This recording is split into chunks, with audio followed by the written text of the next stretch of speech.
Hey YouTube, welcome back to the channel. So on my last days off there, before I went out of town to go to work, I was driving this Skidoo, not in my last video, but the last video before. Anyway, I was driving this Skidoo and it was making popping sounds and wasn't running right, and so I just left it and I went to work the whole week out of town. I go out of town for 7-8 days. So I just got back home yesterday and I just figured I'd play around with this today to see what the trouble was. But I went and bought brand new spark plugs for it. I thought it was the plugs, but it wasn't the plugs. It wasn't getting no spark at all. So I was wondering why it wasn't getting no spark. And so I was playing around and I just thought about it when I,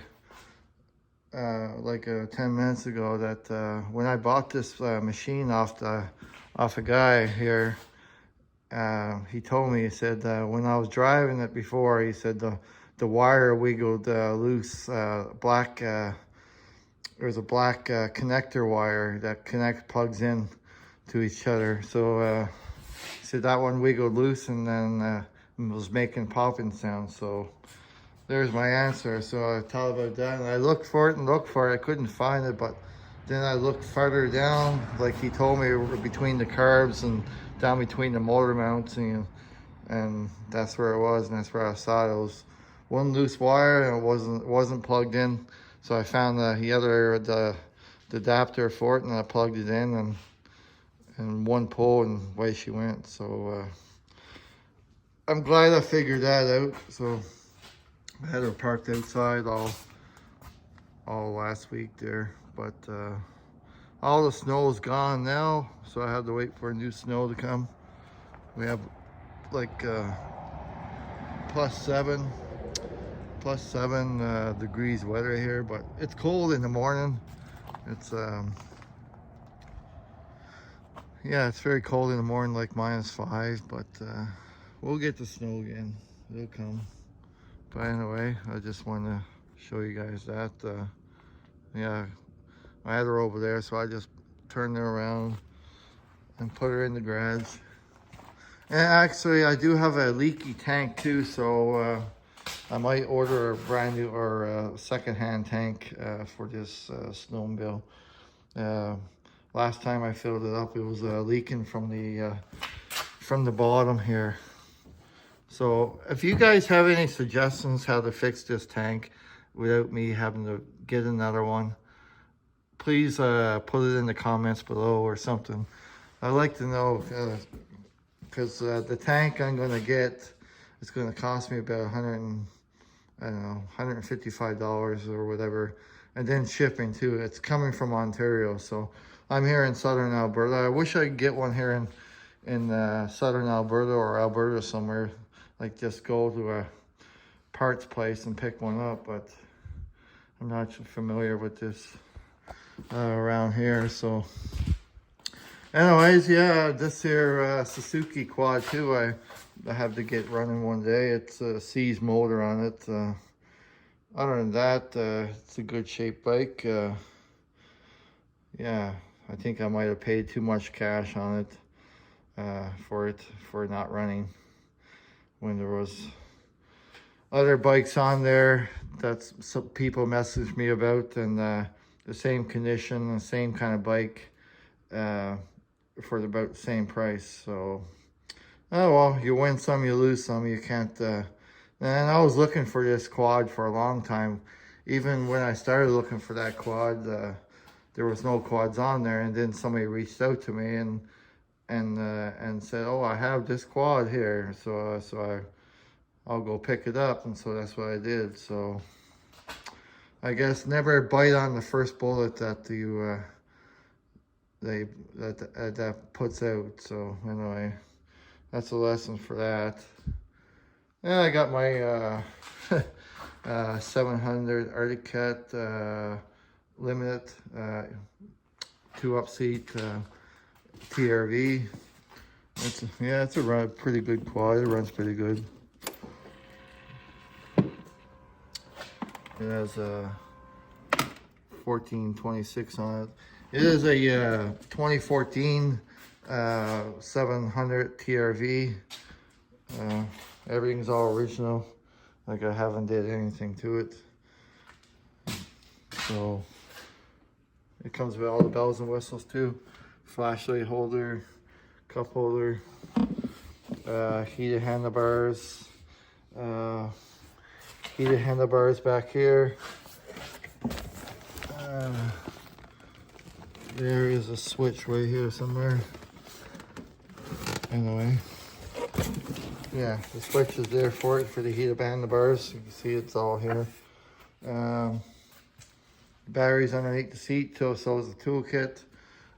This here box came with it. Yeah, she's fully decked out, and I haven't changed the tires, so it's original tires. Has a cubby hole here too, so yeah, start it up.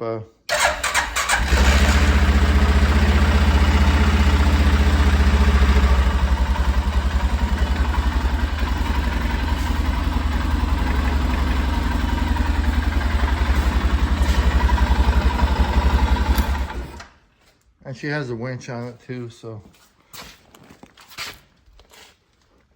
yeah, a brand new winch on it. She has the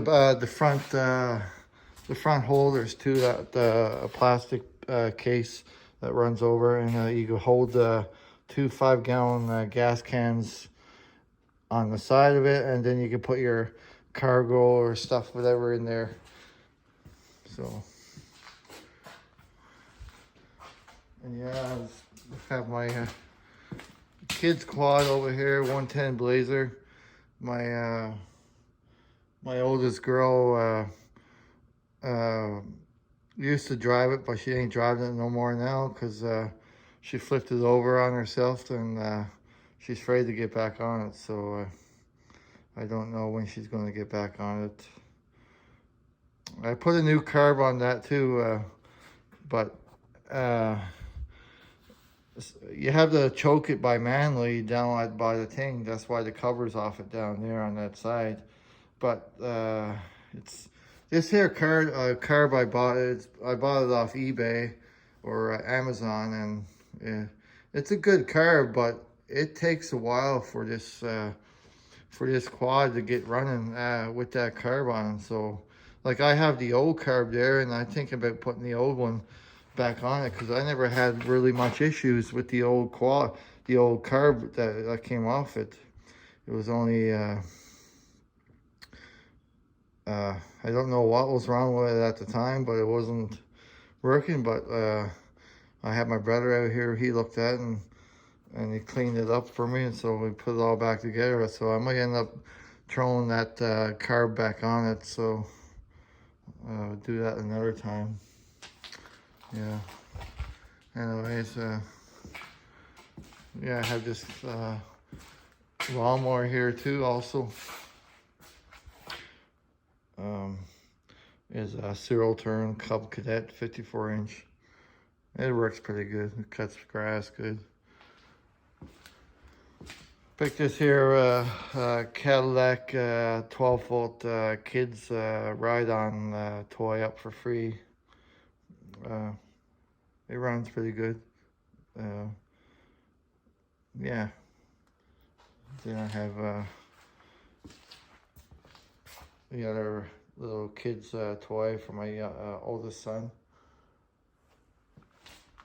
Yeah, and then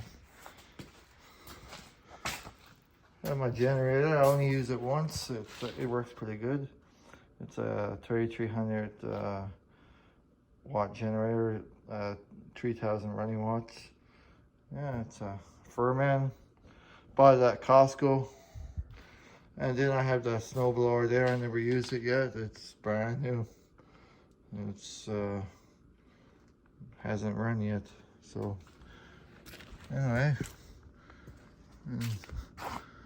have my camper over there, my motor home, and my brother's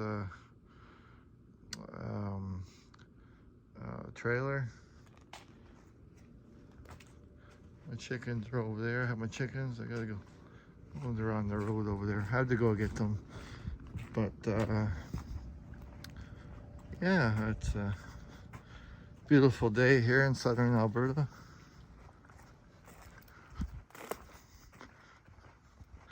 Come on, you guys. Get off the road. Henry, you get going now. Get down. Shh, shh, shh. Get down off the road. Get going. You guys get home. Get off the road. Well, yeah. It's the first time these guys been out for a week, so it was pretty cold here last time I was here, and there was snow on the ground, so it's nice to have these chickens out for a while to pick at the nutrients off the ground and all that. So yeah, come on guys, come on guys. And that's my brother's SUV. I'm just using it right now. He's fixing my truck for me. I guess my I just came from the west coast, so I was wondering why it was shimming and shaking all the time. And it was that's why I traded vehicles with him yesterday.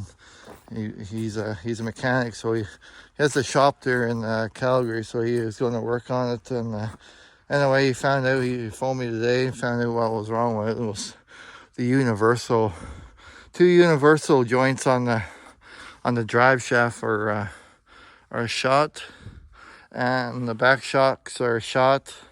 It's probably on it since brand new, and the back brakes and the rotors are warped, or so that will do it. And plus, I have brand new tires on it, and I replaced the front brakes and front rotors and all that on it there when I got the truck, and the water pump and stuff. But yeah, so he's gonna fix that up for me, have it up and running for me in a couple days. So hopefully it'll be a lot more smoother. And lucky I made it home, because I went up when I went out of town. I drove 1,200 kilometers up one way and then 1,200 kilometers back. So I'm lucky the truck got me home. He said when you took those universal joints and it was crawled underneath the truck, he took it by his hand, and he moved the whole universal with his hand. So you're not supposed to do that. Like it was just shaking. So he knew right away when he was driving it yesterday down the highway. It was up to 120 and it was just shaking, and he knew right away what was wrong with it. It was a drive shaft and universals, just the universals. So anyway, he'll get all fixed, and when I get home here, I'll show you guys what he got done to it, and brand new shocks and everything. So anyways, this here is my Travel L-Mate truck camper. It's a 1992. I took it off my truck because I was going out west to the coast, so I didn't need all that extra weight on there.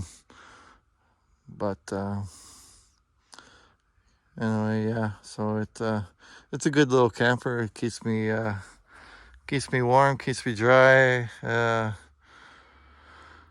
and plus I make money out of it too. So yeah, that's a good thing. So plus my truck makes me money too. So I gotta have a good working truck. Make sure it's tip-top shape for the road. Yeah, I just wanted to show you guys that snowmobile and show you a bit of my yard here. The campers, the chickens, all that stuff. So here's their actually I'll show you this here. This here was in my garage. It's a lift, so you could put a quad on here or anything, and you can lift it different heights. So this is why these holes are here for. So you could lift it, this whole thing here just lifts up, and this here whole piece like goes right around, just slides up through here, and then you can put those blocks in here just like that, right? So your thing will be up here, and you can put the blocks underneath that one or whatever. Or yeah.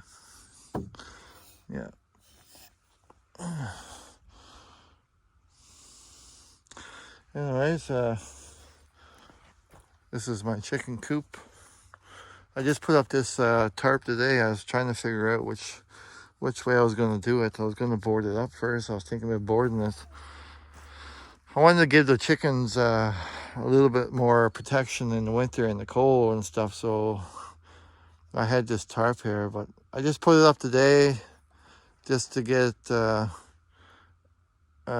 little more protection. But I'm going to have to buy some more tarps. I'm going to buy longer tarps, and I'm going to go from on the inside and strap it around. Yeah.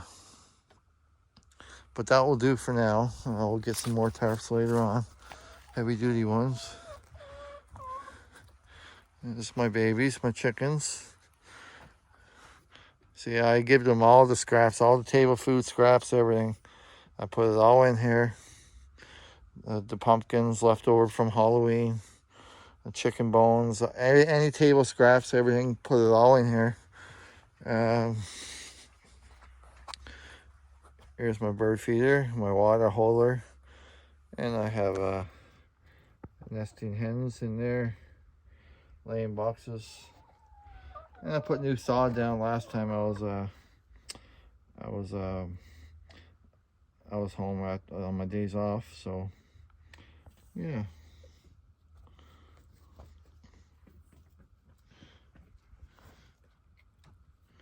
See, they love being out. See, they don't like being inside, but you can't do too much when it's really cold and a lot of snow on the ground, because they don't like that either. They don't like getting their feet cold, right? So, but it's good for the chickens to be out free ranging. They get the nutrients off the ground, right? And then they give you good eggs and stuff. So like we get about 5 or 6 eggs a day out of these chickens. Every day they lay, and they lay sometimes big eggs, small eggs, double oaks. Yeah, pretty good. Anyways, I don't know what else to talk about. I put up some bird feeders around. I have blue jays. They come and do stuff. So yeah.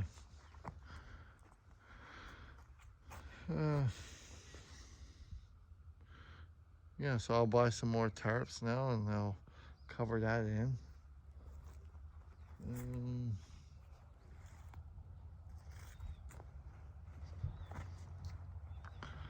Yeah, anyway, so I'm gonna go, and hope you guys like this video. And yeah, if any comments about the gas tank on the Safari, let me know. Leave it in the comments, and we'll talk to you later. Bye bye for now.